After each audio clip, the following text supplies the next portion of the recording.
welded piece of steel that connects to the bottom bracket here for accessories. You might put a chain gobbler or something on there. Now in this case that actually obscures the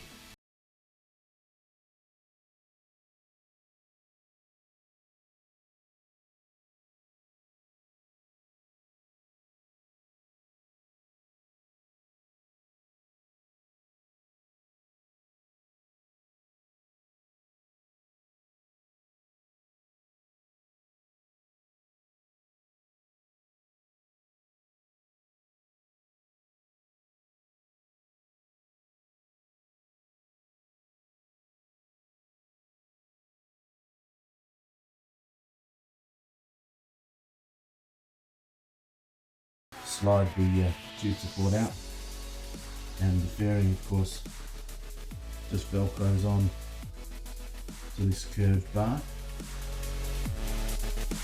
And the other part of the streamer attachment is this top support tube.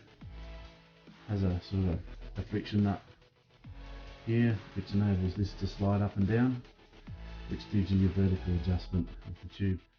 So I've just got these fingertips.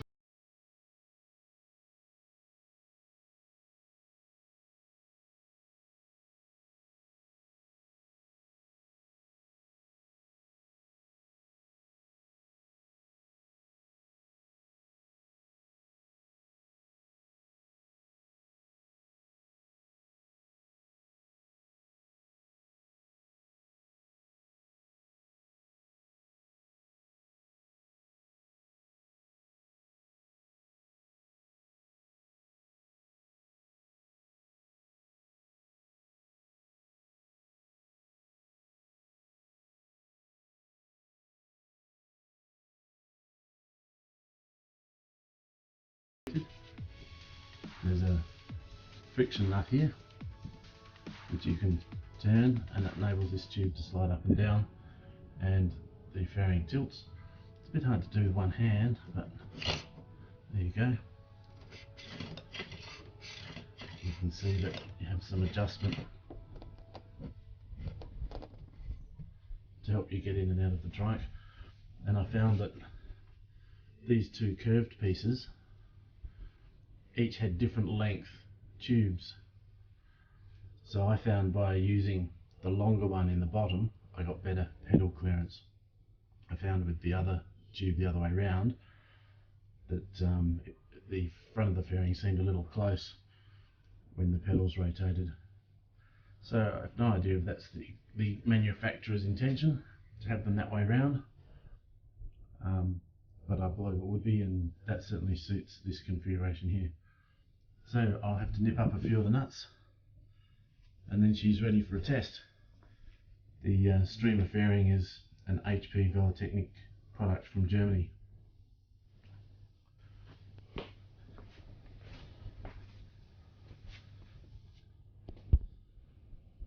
Well, let's see how that goes anyway.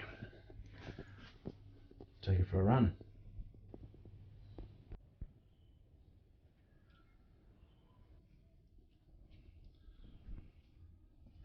Yeah, there she is, ready for first test ride.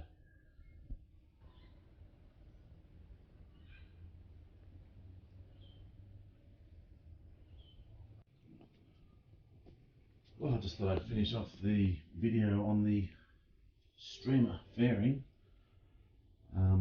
I've just returned from a 25 odd kilometre ride, my first ride with the fairing on, and it's performed pretty well. Pretty happy.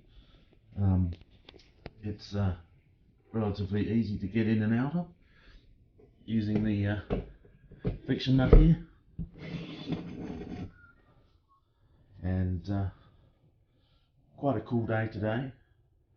And I did notice that the airflow is reduced over your legs, so a little bit warmer to cycle with.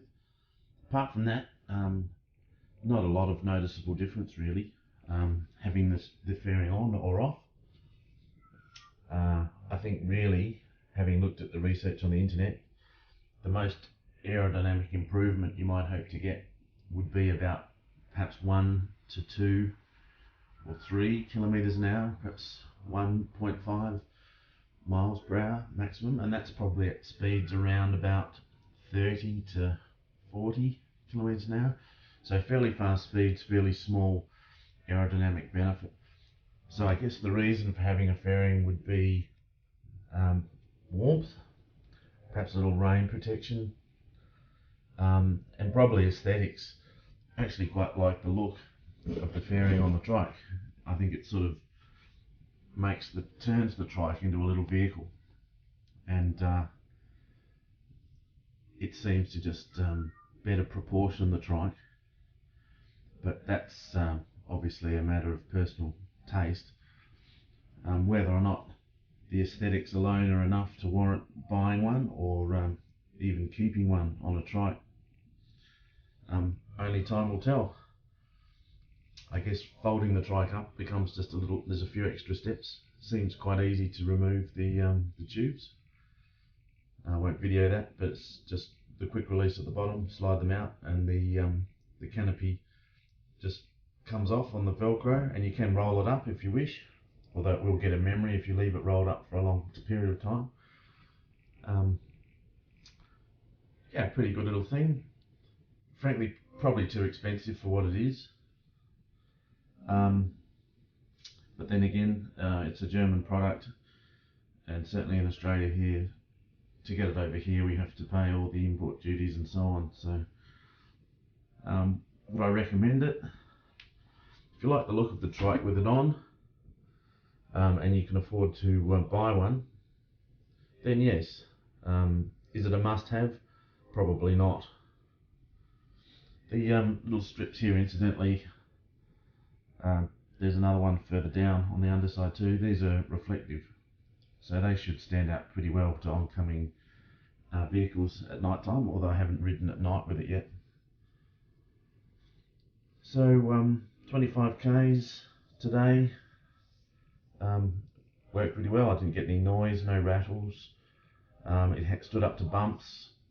I think the fastest I went downhill today was 59.5 kilometers an hour. So that's 60 k's. That's don't know what that is in miles. Let me think. Probably about 40 miles per hour, I guess. No buffet, so it just performed. Yeah, interesting experiment.